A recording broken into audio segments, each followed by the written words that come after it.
High students, আমরা আগের ভিডিওতে আলোচনা করছিলাম এই তড়িৎ প্রবাহ আমার সূত্রের চ্যাপ্টারে প্রাথমিক জিনিসগুলো, যেরকম প্রাথমিক কোষ, গৌণ কোষ। আমি বলেছিলাম যে আমরা এক ধরনের গৌণ কোষ নিয়ে আলোচনা করব। কোনো গৌণ কোষ থেকে আমাদের কিছু প্রশ্ন রয়েছে, ছোট প্রশ্নগুলো পরীক্ষায় আসে। তো গৌণ কোষ কিংবা সঞ্চয়ক কোষ কিংবা সঞ্চয়ক কোষ, যাকে আমরা সেকেন্ডারি সেলও বলি কিংবা স্টোরেজ সেলও বলি, যদি সঞ্চয় করে, লেড অ্যাসিড সঞ্চয়ক কোষ, যেটা খুব ব্যবহার হয়। তো ফ্রান্সের একজন বিজ্ঞানী এই গ্যাস্তন প্লাতে, ইনি এই আবিষ্কারটা করেছিলেন 1859 সালে। তো এর সক্রিয় উপাদান কি না, নাম থেকে বুঝতে পারছে লেড রয়েছে।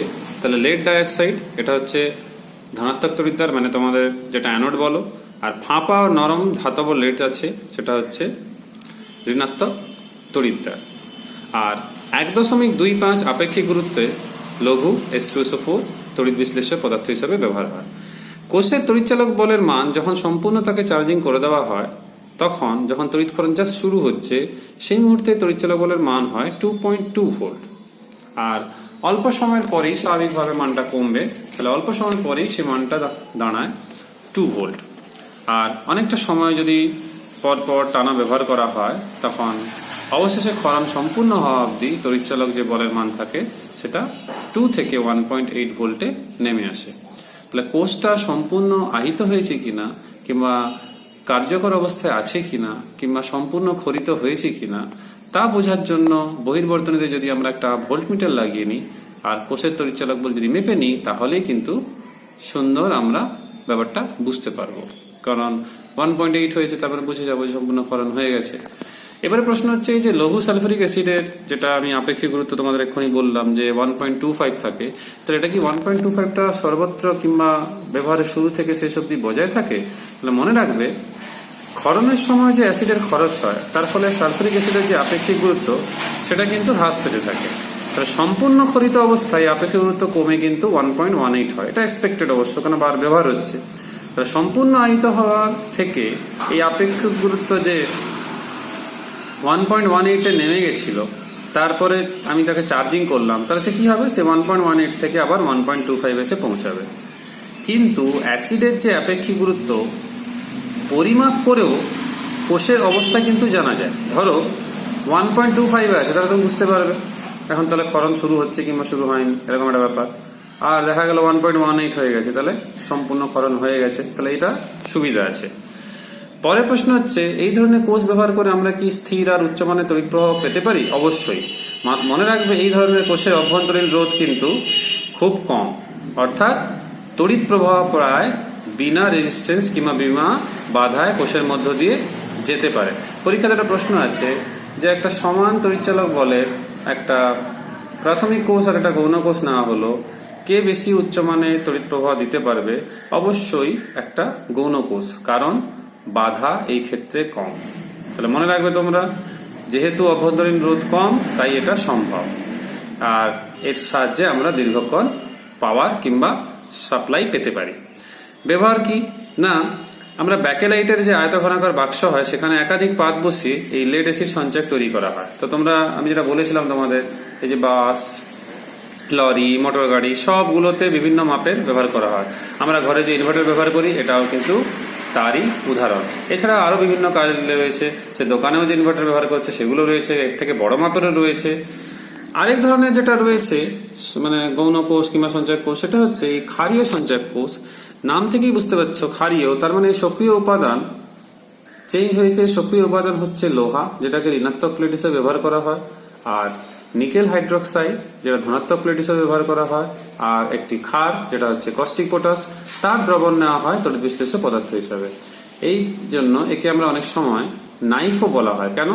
Ni, তার মানে নিকেল, Fe মানে লোহা, তাহলে ওই জন্য নাম অনেক সময় উচ্চারণ নাইফও করা হয়। এর আবিষ্কারক বিখ্যাত বিজ্ঞানী তোমরা জানো, যিনি বাল্বের আবিষ্কার করেছিলেন, থমাস আলভা এডিসনের নাম অনুসারে এর নাম দেওয়া হয় এডিসন কোষ। এই কোষের তড়িৎচালক বলের মান হচ্ছে 1.3 ভোল্ট। অভ্যন্তরীণ রোধ এবং কর্মদক্ষতা লেড অ্যাসিড সঞ্চয়ের তুলনায় কম, তবে বাহ্যিক কারণে কোষটি ক্ষতিগ্রস্ত হওয়ার সম্ভাবনা প্রায় নেই বললেই চলে। মানে অতটাই, মানে সাইজে বেশ, মানে কি বলবো, মানে সাইজে বড়, এবারে বেশ মানে শক্তিশালী। এবারে আজকাল ছোট আকারের যে যন্ত্র, যেমন টর্চ, ক্যালকুলেটর, ডিজিটাল ঘড়ি, ডিজিটাল ক্যামেরা, সবগুলোতে যে ছোট ছোট কোষগুলো ব্যবহার করা হয় সেগুলো হচ্ছে ওই বিশেষ পারপাসের জন্যই ব্যবহার করা হচ্ছে, মানে ওটা হচ্ছে সেই ড্রাই কিংবা নির্জল কোষ।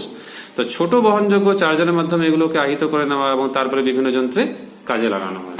এবার প্রশ্ন হচ্ছে, এই যে গৌণ কোষ আমরা জানলাম দু ধরনের, এই গৌণ কোষের সামর্থ্য ও কর্ম যে দক্ষতা সেটা কি না? সামর্থ্য হচ্ছে কি না, সম্পূর্ণ আহিত অবস্থায় থেকে সম্পূর্ণ ক্ষরিত অবস্থায়, মানে সম্পূর্ণ চার্জিং করলাম তা সেখান থেকে সম্পূর্ণ ডিসচার্জিং করলাম, এই অবস্থায় পৌঁছানো পর্যন্ত একটা গৌণ কোষের বহির্বর্তনীতে যে পরিমাণ তড়িতাধান পাঠাতে পারে একটা গৌণ কোষ, তার মানে সম্পূর্ণ চার্জিং থেকে সম্পূর্ণ ডিসচার্জিং, সম্পূর্ণ আহিত অবস্থা থেকে সম্পূর্ণ ক্ষরিত অবস্থায় পৌঁছানো পর্যন্ত একটা গৌণ কোষ বহির্বর্তনীতে যে পরিমাণ তড়িতাধান পাঠাতে পারে সেটাই হচ্ছে কোষের সামর্থ্য। তাহলে আমি কিভাবে মাপবো? না, এর একক হচ্ছে অ্যাম্পিয়ার ঘন্টা। এই অ্যাম্পিয়ার ঘন্টা একক হচ্ছে সামর্থ্যের একক, গৌণ কোষের সামর্থ্যের একক হচ্ছে অ্যাম্পিয়ার ঘন্টা। তাহলে 1 অ্যাম্পিয়ার ঘন্টা সমান কত হবে না? 1 অ্যাম্পিয়ার ইন্টু 1 ঘন্টা। তাহলে 1 ঘন্টা মানে কত সেকেন্ড? 3600 সেকেন্ড। তাহলে আমরা বলতে পারি 3600 ampere into second. Ampere into second মানে হচ্ছে এসআইতে কুলম। তাহলে 1 অ্যাম্পিয়ার ঘন্টা সমান 3600 কুলম। তাহলে সামর্থ্য কিছুই নয়, কতটা পরিমাণ বহির্বর্তনীতে সে আধান পাঠাতে পারছে। তাহলে ধরো কেউ যদি বলে 1 অ্যাম্পিয়ার ঘন্টা, তার মানে সেই কোষ 3600 কুলম তড়িতাধান বহন করতে কিংবা সরবরাহ করতে পারছে সেই সময়ের মধ্যে। তাহলে যদি কেউ বলে যে হ্যাঁ আমি কোন গৌণ কোষের সামর্থ্য 50 অ্যাম্পিয়ার ঘন্টা, তার মানে কি না, কোষটা 1 অ্যাম্পিয়ার স্থির তড়িৎ প্রবাহ মাত্রা সাপ্লাই দিতে পারবে। 50 অ্যাম্পিয়ার ঘন্টা বলা হয়েছে, তাহলে 50 ঘন্টা ধরে। কেউ যদি আগেটা যেটা বলছিলাম 1 অ্যাম্পিয়ার ঘন্টা, তার মানে কি সে 1 ঘন্টা ধরে 1 অ্যাম্পিয়ার তড়িৎ প্রবাহ মাত্রা দিতে পারে। এই অ্যাম্পিয়ার ঘন্টা একক যেটা আমরা বলছি, এটা মোটামুটি আনুমানিক একটা মান। এবার কেউ যদি বলে না আমার 1 ঘন্টা 1 অ্যাম্পিয়ার না, আমার 2 অ্যাম্পিয়ার করে দরকার, তাহলে 50 ঘন্টা তখন দিতে পারবে না, তখন সেই 50 ঘন্টা অর্ধেক হয়ে যাবে, তো সেটা হয়ে যাবে 25 ঘন্টা। আরেকটা রাশিমালা হচ্ছে কিংবা রাশি হচ্ছে কর্মদক্ষতা। তোমরা তাকে আহিত করলে, তো কোনো গৌণ কোষে যে পরিমাণ তড়িতাধান পাঠানো হয় আহিত করার সময়, ক্ষরণের সময় কোষটি থেকে ততটা তড়িতাধান কিন্তু পাওয়া যায় না। তাহলে প্রাপ্ত এবং প্রদত্ত তড়িতাধানের মধ্যে একটা ফারাক রয়েছে। এই অনুপাতটাকে আমরা অ্যাম্পিয়ার ঘন্টা কর্মদক্ষতা বলে থাকি। এটা সাধারণত মোটামুটি 90% কিংবা 0.9 মতো হয়ে থাকে। আর শক্তি কর্মদক্ষতা কি না, তুমি আহিতকরণ করলে, আহিতকরণ যখন করলে তখন কোনো গৌণ কোষকে যে পরিমাণ বাইরে থেকে শক্তি প্রদান করা হলো কিংবা সরবরাহ করা হলো, বিভিন্ন কারণে সেই শক্তির কিছু অপচয় ঘটে গেল। তো তড়িৎক্ষরণের সময় কোষটা থেকে তুমি কতটা পেলে, তুমি দিয়েছিলে কত আর পেলে কতটা, তাহলে তড়িৎক্ষরণের সময় প্রাপ্ত শক্তি আর আহিতকরণের সময় প্রদত্ত শক্তি। এটাকে যদি আমরা একটু ভেঙে লিখি, শক্তি আছে তাহলে তড়িৎচালক বল ইন্টু আধান হবে, এখানেও তাই তড়িৎচালক বল ইন্টু আধান হবে। তাহলে আমরা যদি একটু ভেঙে লিখি, তড়িৎচালক বল বাই তড়িৎচালক বল, আর এখানে যে রয়েছে দেখো প্রাপ্ত তড়িতাধান বাই প্রদত্ত তড়িতাধান, এটা বুঝতে পারছো আগে ছিল কর্মদক্ষতা। তার মানে দেখো ইটা যেটা এমনি কর্মদক্ষতা, তার সাথে কিন্তু অ্যাম্পিয়ার ঘন্টা কর্মদক্ষতার একটা সম্পর্কও রয়েছে। যেমন ধরো একটা উদাহরণ দিচ্ছি, কোনো বাহ্যিক উৎস ব্যবহার করা হলো, তার গড় তড়িৎচালক বল পাওয়া হলো 2.2, আর যখন তড়িৎক্ষরণ করা হলো তখন সঞ্চয়ক থেকে যে গড় তড়িৎচালক বল পাওয়া গেল সেটা হচ্ছে 2। তাহলে পেয়েছি 2, দিয়েছিলাম 2.2, তাহলে 2/2.2 আর কত এরে না মোটামুটি 90%। তাহলে 90% মানে বুঝতেই পারছো 0.9, গুণ করলাম দেখো 80%, তাহলে কর্মদক্ষতা হচ্ছে 80%। তাহলে এরকম ব্যাপার থাকে। এখানে একটা অঙ্ক রয়েছে, কিন্তু ওই টাইপের অঙ্ক খুব একটা আমাদের পরীক্ষায় আসে না। আমাদের এই প্রাথমিক আর গৌণ কোষের পার্থক্য ভালো করে পড়ে রাখতে হবে, কারণ এখান থেকে পার্থক্য ইদানিং লিখতে দিচ্ছে না, কিন্তু আগে আসতো পরীক্ষায়। আর এখান থেকে ছোটখাটো কয়েকটা প্রশ্ন রয়েছে। যে প্রাথমিক কোষে আমরা লক্ষ্য করে দেখেছি যে রাসায়নিক শক্তি থেকে তড়িৎ শক্তি পেয়েছি। তো গৌণ কোষে থেকে কি দেখলাম, বাহ্যিক উৎস থেকে পাওয়া যে তড়িৎ শক্তি সেটা রাসায়নিক শক্তিতে সঞ্চয় করা হয়, পরে সেই রাসায়নিক শক্তি তড়িৎ শক্তিতে রূপান্তরিত করে সাপ্লাই দেওয়া হয়।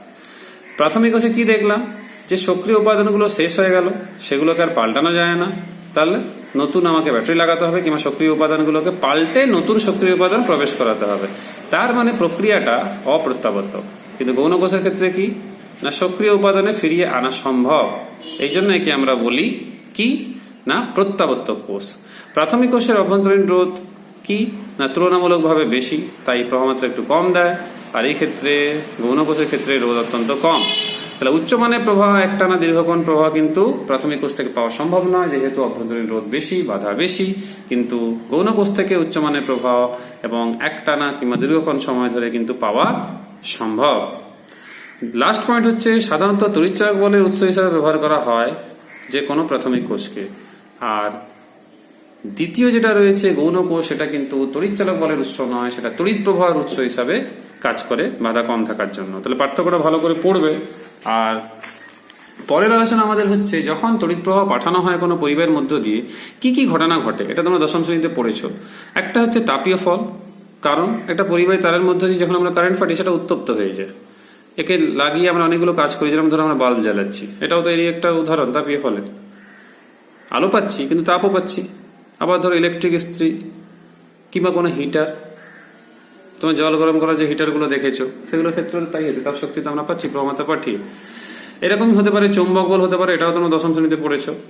যে ধরো একটা তড়িৎ চুম্বক তৈরি করলাম, তাহলে কি করলাম না কাঁচা লোহা তার মধ্যে দিয়ে প্রবাহমাত্রা পাঠিয়েছি, তাহলে কি হলো না তড়িৎ শক্তি থেকে রাসায়নিক শক্তিতে রূপান্তরিত হতে পারে, কিন্তু এই ক্ষেত্রে চৌম্বক শক্তি, তাই তো। আবার কি হতে পারে না রাসায়নিক ফল, যেমন ধরো তড়িৎ বিশ্লেষণে কি হয় না তড়িৎ বিশ্লেষণ ঘটালাম আমরা, তড়িৎ বিশ্লেষণ ঘটিয়ে আমরা তড়িৎ শক্তি থেকে রাসায়নিক শক্তিতে রূপান্তরিত করে দিলাম। যেমন তড়িৎ বিশ্লেষণ, কিংবা ধরো আমরা লোহার উপর হয়তো প্লাটিনামের, কিংবা আমি সহজ উদাহরণ দিই লোহার উপর ধরো রূপার প্রলেপ দেবো, তো সেইভাবে করা যেতে পারে। কিংবা মানুষ কিংবা কোনো প্রাণী যখন বৈদ্যুতিক শক লেগে গেল, তো শরীরে যে বিভিন্ন উপাদান আছে তার রাসায়নিক পরিবর্তন ঘটা, তার মানে তড়িৎ শক্তি রাসায়নিক শক্তিতে রূপান্তরিত হওয়ার ঘটনা।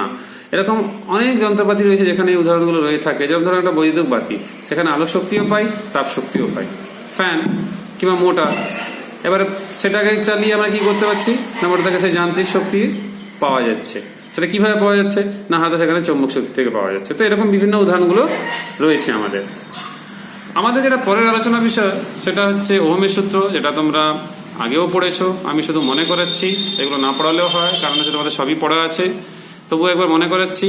তাহলে বিজ্ঞানী জর্জ সাইমন ওহম আমাদের এই 1826 সালে কিংবা 1826 খ্রিস্টাব্দে একটা সূত্র দিয়েছিলেন যে ধাতব পরিবাহীর ক্ষেত্রে তড়িৎ প্রবাহ মাত্রার সঙ্গে একটা মানে বিহপার্থক্য, তার সম্পর্ক।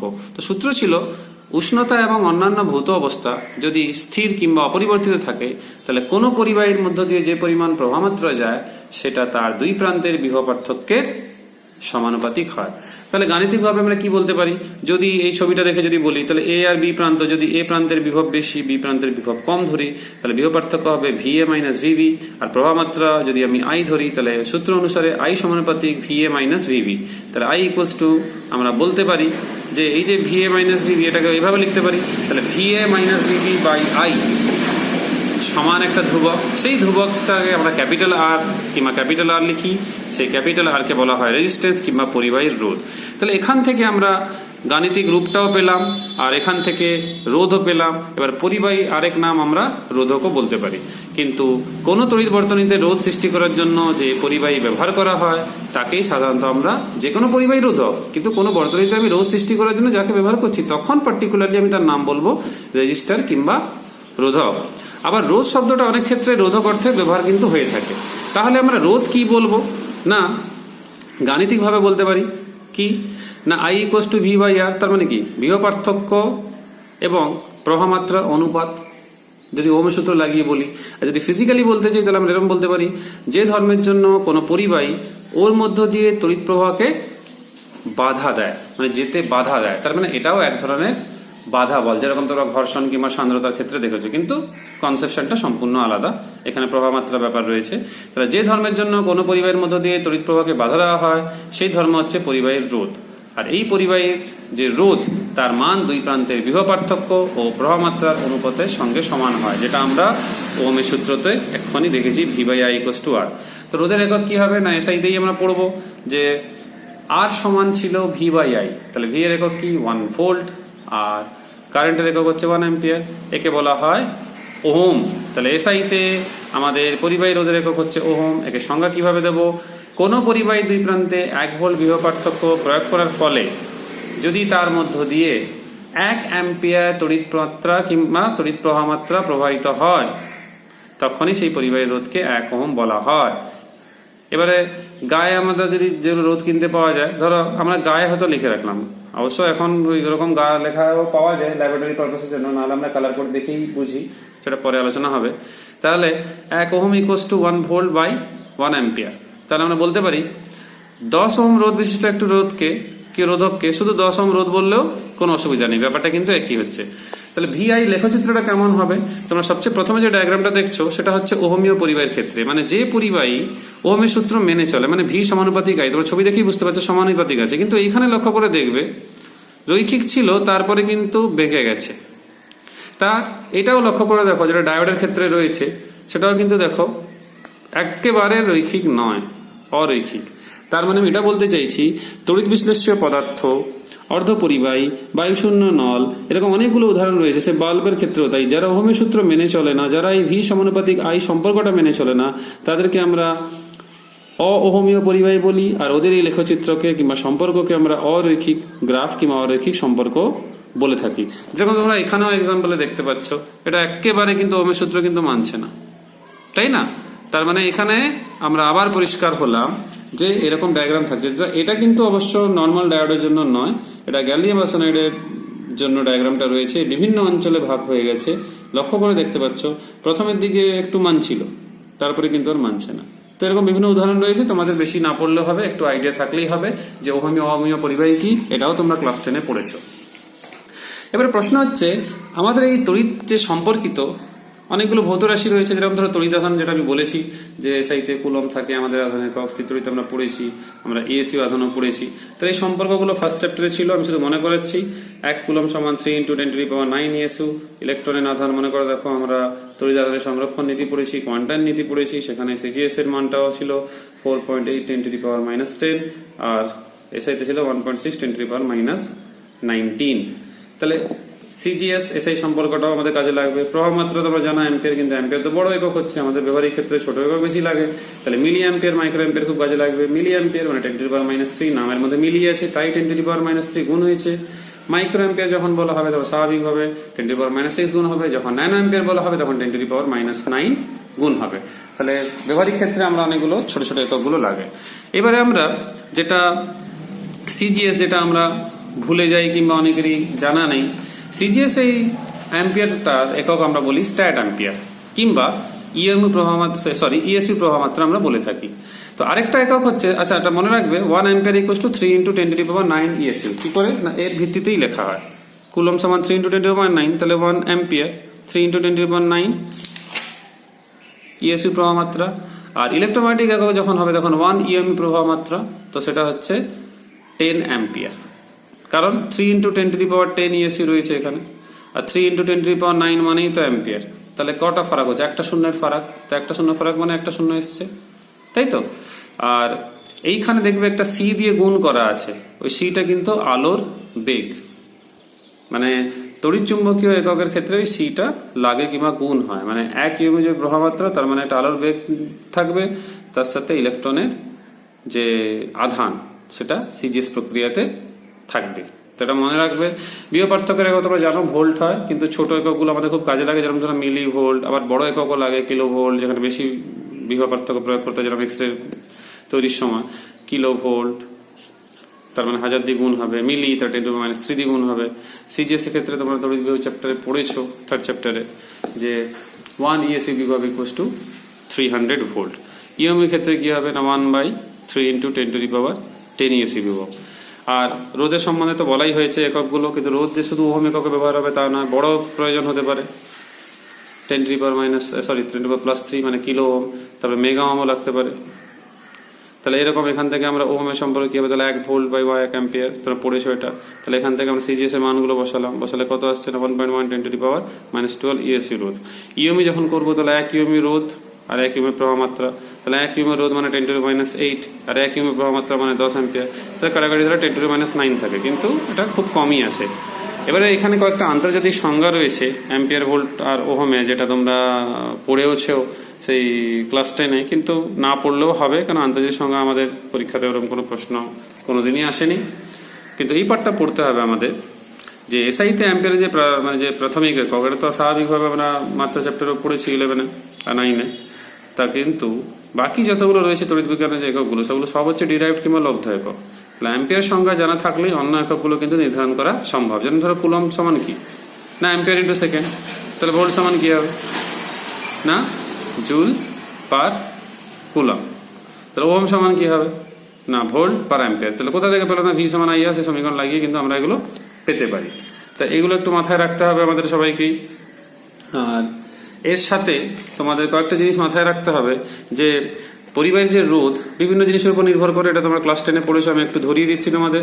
কি না পরিবাহীর আকার, তোমরা জানো জলের পাইপের মধ্যে দিয়ে যখন জল পাঠানো হচ্ছে সে পাইপ সরু না মোটা তার উপর নির্ভর করে। যেমন ধরো পাইপ সরু থাকবে জল জোরে আসে, কিন্তু যখন পাইপ মোটা হয় তখন জল আস্তে আস্তে পড়ে একই পরিমাণ জল। তাহলে ক্ষেত্রফলের উপর এটা নির্ভর করছে কিন্তু। তার মানে বেশি ক্ষেত্রফলে হলে রোধ কিন্তু কম, আর কম ক্ষেত্রফল হলে কিন্তু রোধ বেশি, তো এটা মাথায় রাখতে হবে। আর দৈর্ঘ্য নিয়ে কি না বেশি দৈর্ঘ্য যদি হয় তাহলে প্রবাহকে বেশি অতিক্রম করতে হয়, তখন তাহলে রোধ বেশি হয়। তাহলে মনে করে দেখো ক্লাস 10-এর সেই ফেমাস সূত্র R equals to rho L by A, তাহলে আর এর সম্পর্ক এল এর সঙ্গে সমানুপাতিক, বেশি দৈর্ঘ্য বেশি রোধ, এর সঙ্গে ব্যস্তানুপাতিক, কম ক্ষেত্রফল বেশি রোধ, বেশি ক্ষেত্রফল কম রোধ। পরিবাহী উপাদান কোন ধরনের উপাদান ব্যবহার করা হচ্ছে, একটা ধাতব পদার্থ তার ক্ষেত্রে রোধ তো কম হবে, এটা অন্তরক কিংবা অধাতব তার ক্ষেত্রে তো রোধ বেশি হবে। তার মানে যারা সুপরিবাহী পদার্থ তাদের ক্ষেত্রে রোধ কম, সে কিছু অধাতুও হতে পারে। যেমন ধরো কার্বনেরই গ্যাস কার্বন আছে, তোমার গ্রাফাইট আছে, আর কাঠ কয়লা, এগুলো তো অধাতু। তারপরে কার্বনের এই রূপভেদগুলো সুন্দর কিন্তু তড়িৎ পরিবহন করে। আবার ভাবে যে বায়ু, কাঠ, রাবার, প্লাস্টিক, এবনাইট, কাপড়, অভ্র এগুলো রয়েছে, এগুলো সব কিন্তু কুপরিবাহী, এদের কিন্তু অন্তরগুলির রোধ কিন্তু খুব বেশি, তাই এর মধ্যে দিয়ে কিন্তু তড়িৎ প্রবাহ খুব বেশি কিন্তু হতে পারে না। তো ধাতু ছাড়া আরো কিছু পদার্থ রয়েছে, যেমন ধরো তড়িৎ বিশ্লেষ্য পদার্থ, নিম্নচাপে রাখা গ্যাস, অর্ধ পরিবাহী, তারা কিন্তু স্পেশাল সিচুয়েশনে কিন্তু এরা তড়িৎ পরিবহন করে, এমনি না করলেও। যেমন তড়িৎ বিশ্লেষণে তোমরা দেখেছো লক্ষ্য করে যে সে শুকনো অবস্থায় NaCl করছে না, কিন্তু গলিত অবস্থায় কিংবা দ্রবীভূত অবস্থায় করছে, তো এরকম ব্যাপার রয়েছে। আর সুইচের ক্ষেত্রেও তুমি লক্ষ্য করে দেখবে যে জল কিন্তু তড়িৎ বিশ্লেষ্য পদার্থ, এবার সে তড়িৎ পরিবহন করে। এবার ভেজা হাতে যখন আমরা সুইচে অন অফ করি তখন কিন্তু শক লাগার ভয় থাকে, তার মানে সে তড়িৎ পরিবহন কিন্তু করে। আর পরিবাহীর উষ্ণতাও একটা ব্যাপার, তুমি হয়তো দ্রবণ একটা ছিল কিংবা কোনো একটা সাপোজ একটা পরিবাহী কিছু একটা পদার্থ তুমি তাকে গরম করে দিলে, তার কিন্তু রোধ বেড়ে যাবে। একেই কাজে লাগিয়ে রোধ থার্মোমিটারগুলোও কিন্তু ব্যবহার করা হয়, তো এটা মাথায় রাখতে হবে। খুব সুবিধা থার্মোমিটার হিসাবে কিন্তু একে ব্যবহারও কমা যায়। এবারে এই যে ব্যবহার করছে খুব সুবিধা কিংবা সেন্সিটিভ থার্মোমিটার হিসাবে, এবারে পরিবাহী যখন উষ্ণতা কমিয়ে দেওয়া হবে কিংবা কমানো হবে তখন কিন্তু রোধ ক্রমশ কমে যাবে। কিন্তু ধরো তামা বা রূপা এরকম যদি যে ধাতব পরিবাহী কিংবা এগুলো নিই, তো এদের সাথে যদি কিছু একটা অপদ্রব্য কিংবা কিছু ত্রুটি কিছু উপস্থিত যদি থাকে, তাহলে উষ্ণতা কমার সঙ্গে সঙ্গে অনেক সময় দেখা গেছে যে এই যে রোধ কমার যে পরিমাপ, যে কতটা পরিমাণ কমা উচিত, সেটা কিন্তু অনেকটাই কন্ট্রোল কিংবা সীমিত হয়ে যায়। তাহলে কিছু তড়িৎ বিশ্লেষ্য পদার্থ যেরকম ধরো কার্বন আছে, কাঁচ আছে, নিম্নচাপে রাখা গ্যাস আছে, অর্ধপরিবাহী আছে, এদের সবারই কিন্তু উষ্ণতা বাড়লে কিন্তু রোধ কমে। তার মানে এটা মাথায় রাখতে হবে ধাতব পদার্থের ক্ষেত্রে উষ্ণতা বাড়লে রোধ বাড়ে, কিন্তু অন্যান্য কিছু পদার্থ রয়েছে যেরকম অর্ধপরিবাহী সিলিকন জার্মেনিয়ামের মতো, তাদের ক্ষেত্রে কিংবা তোমরা এখন যেরকম পদার্থ বললাম কাঁচ, কার্বন, এদের ক্ষেত্রে কিন্তু উষ্ণতা বাড়লে রোধ সাধারণত কমে। আরো কিছু স্পেশাল কেস রয়েছে যেরকম ধরো সেলেনিয়াম ধাতুর উপর তুমি আলো ফেলো, রোধ কিন্তু কমে যায়। আলো তীব্র তুমি যত বাড়াবে রোধ ততই কমতে থাকবে। বিস্মতের মতো ধাতু তাকে যখন ম্যাগনেটিক ফিল্ড কিংবা চৌম্বক ক্ষেত্রে রাখা হয় তার কিন্তু রোধ বেড়ে যায়। তাহলে এক্ষেত্রে চৌম্বক ক্ষেত্র কিন্তু কারণ হয়ে গেল এক্সটার্নাল একটা ফ্যাক্টর। ওই জন্য দেখবে ওহমের সূত্রে বলাই ছিল যে অন্যান্য ভৌত অবস্থা, তো এর মধ্যে এটাও একটা ভৌত অবস্থা। কাঠকলার ফাঁকে ফাঁকে কি হয়, প্রচুর পরিমাণে বায়ুর উদ্ভূত থাকে। বায়ু তো আমরা জানি অন্তরক কিংবা ইনসুলেটার, তাই এর রোধ বেশি হয়। ওই জন্য কাঠকয়লার উপর চাপ প্রয়োগ করলে বায়ুর বুদবুদগুলি বেরিয়ে যেতে থাকে এবং কাঠকয়লার মধ্যে যে কার্বনের যে কণাগুলো থাকে সেগুলো অনেক কাছাকাছি চলে আসে, এর ফলে কিন্তু রোধ কমে যায়। তার মানে আমরা এই যে সেলেনিয়াম, বিসমাথ, এই কাঠকয়লার যে বিভিন্ন বিহেভিয়ার, এই বিহেভিয়ারকে কাজে লাগিয়ে বিভিন্ন তড়িৎযন্ত্র তৈরি করা সম্ভব। এবং অর্ধপরিবাহীর ক্ষেত্রে জানলাম যে উষ্ণতা বৃদ্ধিতে রোধ কমে। আর একটা হচ্ছে অতিপরিবাহী, যেটা নিম্ন উষ্ণতাতেই ঘটে থাকে। তো একে কি বলা হয় না, এখানে একটা উষ্ণতা আছে সংকট উষ্ণতা, যার নিচে যার নিচে পরিবাহীটা আমাদের অতিপরিবাহী কিংবা সুপার কন্ডাক্টরের মতো আচরণ করে। তার মানে কি কোনো বাধা পায় না, বাধাহীন ভাবে প্রবাহমাত্রা যেতে পারে, মানে রোধটা হঠাৎ শূন্য হয়ে পড়ে। কিন্তু এটা নিম্ন খুব কম উষ্ণতায় এই জিনিসটা ঘটে আর কি। তার মানে সেলসিয়াসে বলতে গেলে এটা মাইনাসে ঘটে। তার মানে আমাদের এই ঘটনাটা সবচেয়ে প্রথমে ক্যামেলিংঅন্স কিংবা এই ক্যামেলিংঅন্স উনি আবিষ্কার করেছিলেন। তো উনি দেখিয়েছিলেন 4.2 কেলভিন, মানে বুঝতে পারছে সেলসিয়াসে কত কম। এর নিচে পারদ একটা অতি পরিবার মতো আচরণ করছে। আরো কিছু পদার্থ হয়েছে, কিন্তু খুব চেষ্টা করা হচ্ছে যদি বেশি উষ্ণতায় ঘটনা করা যায় তাহলে প্র্যাকটিক্যালি খুব ভালো ব্যবহারিক কাজে লাগতে পারে। রোধাঙ্ক সম্বন্ধে তোমাদের ধারণা রয়েছে। আমি যেটা বলেছিলাম যে রোধ দৈর্ঘ্যের সমানুপাতিক, প্রস্থচ্ছেদের ব্যস্তানুপাতিক। তাহলে একসাথে লিখলে আমরা লিখতে পারি আর প্রপোর্শনাল টু L/A, সমানুপাতিক ধ্রুবক একটা আসবে, সেটা হচ্ছে রো। এই রো কে বলা হয় আপেক্ষিক রোধ কিংবা স্পেসিফিক রেজিস্ট্যান্স, ঠিক আছে। আর এদেরকেই নাম হচ্ছে রোধাঙ্ক। তো এটা গৃহকক্ষ রোধই ব্যবহার করা হয়। রো হচ্ছে ম্যাটেরিয়ালের জন্য একটা পার্টিকুলার মান। ধরো আমি তামার রোধাঙ্ক জানলাম, তামা দিয়ে আমি যাই তৈরি করি না, কোনো একটা ঘনক তৈরি করি কি একটা বড় ক্ষেত্র তৈরি করি, কিন্তু রো এর মানে কোনো পরিবর্তন কিন্তু হবে না। সংজ্ঞা কিভাবে দিতে পারি না, R=ρ/L রয়েছে, তাহলে R=ρ। তাহলে একটা একক ঘনকের যে কোনো দুই বিপরীত তলের মধ্যবর্তী অংশে, একক ঘনকের মানে বাহুগুলোর দৈর্ঘ্য একক, যে কোনো দুটি বিপরীত তলের মধ্যবর্তী রোধকে বলা হয় তার উপাদানের রোধাঙ্ক। তাহলে R=ρL/A, সেখান থেকে রো বের করে নিলাম RA/L। তাহলে R এর একক কি ওম, এ এর একক কি বর্গমিটার কিংবা সিজিএস করলে বর্গ সেমি, এর একক হচ্ছে সেমি অথবা মিটার, যে যে এককে বের করবে। তাহলে উত্তর কত পাওয়া গেল, ওহম সেমি অথবা ওহম মিটার। তাহলে 1 ওহম মিটার আর 1 ওহম সেমির মধ্যে সম্পর্ক হচ্ছে 1 ওহম মিটার সমান 100 ওহম সেমি। এরকম প্রশ্ন তোমাদের বলতে পারে, যেটা টেনেও ছিল, যে কোন একটা পরিবাহী তার হয়তো স্পেসিফিক রেজিস্ট্যান্সের মান এরকম দিয়েছে, এই 1.76 × 10⁻⁶ ওহম। তাহলে এর মানটা কত না, উষ্ণতাও দিয়েছে 20, কেন উষ্ণতা পরিবর্তন হলে রোধ আবার পরিবর্তন হয়ে যাবে। তাহলে 1 সেমি দৈর্ঘ্য, 1 সেমি প্রস্থ, 1 সেমি উচ্চতা, কেন না ঘনক একক বলেছি।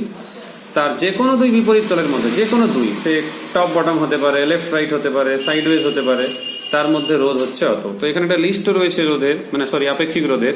তো এখান থেকে তোমরা আপেক্ষিক রোধ কিংবা রোধাঙ্কের মানের ধারণা পেতে পারো। তো বুঝতেই পারছো, যার রোধাঙ্ক বেশি রয়েছে স্বাভাবিক তার রোধটাও বেশি হবে। তো এগুলো তোমার ক্লাস 10-এ পড়েছিলে, সেগুলো আবার পড়তে হবে। একইভাবে এই লিস্ট কমপ্লিট হলে দেখবে রোধাঙ্ক আর পরিবাহিতাঙ্কের একটা সম্পর্ক রয়েছে, এটাও তোমরা ক্লাস 10-এ পড়েছিলে। দেখতে পাচ্ছ যে ওহমের সূত্র প্রয়োগ করে লেখা আছে IR, আবার I সমান Q/T, আবার R সমান ρL/A, আগের পেজে আমরা পড়েছি। তাহলে এখান থেকে এই যে Q লেখা আছে, Q এটা কি করে এলো না, Q সমান কত, I=Q/T। তাহলে Q সমান কত, IT। তাহলে এখান থেকে এই যে I এর মান আর T গুণ করলাম। মনে করে দেখো, আমরা এই 10ম শ্রেণীতে এবং 11শ শ্রেণীতে যখন তাপ সঞ্চালন অধ্যায়ে পড়ি তখন এটা পড়েছিলাম, তাপ পরিমাণের সমীকরণ। তা লক্ষ্য করে দেখো, এই সমীকরণের মধ্যে অনেকটা মিল রয়েছে। এখানে উষ্ণতার পার্থক্য, সময়, এখানে বিভবের পার্থক্য, এখানে ক্ষেত্রফল, এখানেও ক্ষেত্রফল। তাহলে দেখো এই রো এর সাথে একটা সম্পর্ক দেখো, 1/ρ যেটা, সেটাই তো এখানে কে না, মানে আমি বলতে পারি একটা নতুন নাম দিতে পারি, মানে এই 1/ρ কে আমরা বলি কি, সিগমা। একে বলা হয় ইলেকট্রিক্যাল কন্ডাক্টিভিটি কিংবা তড়িৎ পরিবাহিতাঙ্ক। এই তড়িৎ পরিবাহিতাঙ্ক রোধাঙ্কের বিপরীতধর্মী ভৌত রাশি কিংবা অন্যান্য, যার রোধাঙ্ক যত কম তার পরিবাহিতাঙ্ক তত বেশি। যেমন রূপোর ক্ষেত্রে দেখব রোধাঙ্ক কম, কিন্তু তার আমরা এই লিস্টও রয়েছে, তোমরা লিস্টও মিলিয়ে দেখবে যে এখানে রোধাঙ্কের মান কম আছে। দেখো তো কম আছে, তার মানেই এ ভালো পরিবাহী, ঠিক আছে, মানে বাধা কম রয়েছে। আরেকটা রাশি যেটা তোমাদের শর্ট প্রশ্নতে কাজে লাগতে পারে, এন্ট্রান্সেও কাজে লাগবে, সেটা হচ্ছে কন্ডাক্টেন্স কিংবা পরিবাহিতা। যার রোধের মান থাকবে তাকে উল্টে দেবে। মনে রাখবে, রোধাঙ্কের মানকে উল্টে দিলে পরিবাহিতাঙ্ক পাওয়া যায়, মানে এই সিগমাটা পাওয়া যায়। রোধাঙ্কের মানকে উল্টে দিলে মানে অন্যান্য করলে, আর রোধের মানকে ইনভার্স নিলে পাওয়া যায় পরিবাহিতা। ওই জন্য আর এর একক কি, ওহম হয়। আর এখানে মনে করে দেখো ওহম সেমি ছিল একক, মনে করে দেখো ওহম সেমি, তো এটাকে উল্টে দিতে হবে। তাহলে মো পার সেমি, ওহম সেমি ছিল, ওটা উল্টে দিচ্ছে, তাহলে মো সেমি, তাই তো। আর এই ক্ষেত্রে কি হবে, 1/R, ভেবে দেখো। তাহলে এটা কত হচ্ছে 1/R, মানে 1/ওহম, একে আমরা লিখি মো, কিন্তু এসআইতে আমরা এর নাম লিখি সিমেন্স কিংবা ক্যাপিটাল এস। আর এই সিগমার ক্ষেত্রে যেটা আমি বলছিলাম এক্ষুনি, যে 1/ρ, তাহলে আমরা কি দেখেছিলাম না, ওহম সেমি। তাহলে ওহমটা তো উল্টে গেল উপরে, তাহলে মো পার সেমি। তাহলে মো পার সেমি আমরা এলেও লিখতে পারি মো সেমি ইনভার্স অথবা মো মিটার ইনভার্স এসআইতে। তাহলে মনে রাখবে 1/ρ ছিল ওহম সেমি, যেটা তোমরা এখানে দেখেওছো আগের পেজে। এই দেখো ওহম সেমি, উল্টে দিলে কি হবে না, ওহমটা হয়ে যাবে মো, সেমিটা হয়ে যাবে সেমি ইনভার্স। তাহলে এখান থেকে একক আমরা দিতে পারি। তো এইখান থেকে এই ফর্মুলা দিয়ে অঙ্ক কাজে লাগবে আমাদের। এখানে আরেকটা জিনিস রয়েছে যেটা তোমাদের ক্লিয়ার হয়ে যাওয়া দরকার রয়েছে। তার আগে একটা কথা বলে দিই যে রোধের মতো পরিবাহীর মান, মানে পরিবাহিতা যাকে বলা হয় ওয়াই, তো পরিবাহিতার মানও কিন্তু পরিবাহীর যে দৈর্ঘ্য, প্রস্থচ্ছেদ, উপাদান তার উপরে কিন্তু নির্ভর করে। যেহেতু পরিবাহিতা রোধের বিপরীতধর্মী, সেই জন্য কোনো বস্তু রোধ বৃদ্ধি পেলে পরিবাহিতা কিন্তু হ্রাস পায়। তার মানে পরিমাণকরণ ক্ষমতা এক ধরনের বলতে পারো। আবার উষ্ণতা অন্যান্য ভৌত অবস্থার উপরে নির্ভর করে, যেরকম পরিবাহীর রোধও নির্ভর করে। কারণ y = 1/r, তাহলে আর যার যার উপরে নির্ভর করে ওয়াইও তার উপর নির্ভর করে। লাস্ট আমাদের এখানে একটা থিওরি রয়েছে কিছু গাণিতিক উদাহরণের আগে, যে শর্ট সার্কিট। না ধরো একটা তড়িৎ উৎসের রোধহীনভাবে পরিবাহী তার দিয়ে যুক্ত করা হয়েছে। এবার তাকে আমরা কি করলাম, ধরো তড়িৎদ্বার লাগিয়েছি আমরা। তাহলে ভাবো ব্যাটারির ধনাত্মক আর ঋণাত্মক প্রান্ত রয়েছে। তো যদি আমি ব্যাটারির ধনাত্মক আর ঋণাত্মক প্রান্তের সাথে একটা তামার একটা পরিবাহী তার যুক্ত করে দিলাম, তা তারটা কি হবে, গরম হয়ে যাবে। তো এই ধরনের তারের এই যে রোধ অত্যন্ত কম হওয়ার জন্য প্রভাবমাত্রা বেশি। তার মানে তড়িৎ উৎস ও সংযোগকারী পরিবাহী উভয়েরই কিন্তু ক্ষতি হতে পারে। যেন বলা হয় না যে শর্ট সার্কিট জনিত কারণে আগুন লেগে গেল।